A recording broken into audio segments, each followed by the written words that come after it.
ভোটের রেজাল্টে বিজয়ী দল টিএমসির পক্ষ থেকে সবুজ আবিরে মেতে উঠল বাংলার মানুষ। তো আজকের সেসব ছবি নিয়ে আপনাদের সাথে রয়েছে আমাদের প্রতিনিধি লাবণী মান্না। আসুন তার কাছে জেনে নি বিস্তারিত। সেইনি আমরা এখন উপস্থিত রয়েছি 115 নম্বর ওয়ার্ডের হরিদেবপুর অঞ্চলে।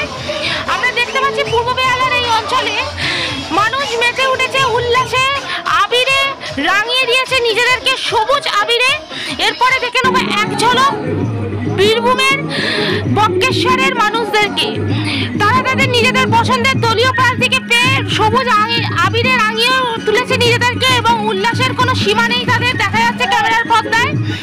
এই প্রতিবেদনে আমি লাবণী মান্না আপনাদের সাথে নিউজ এক্সপ্রেস অর্থাৎ বঙ্গ নিউজ চ্যানেলের পক্ষ থেকে।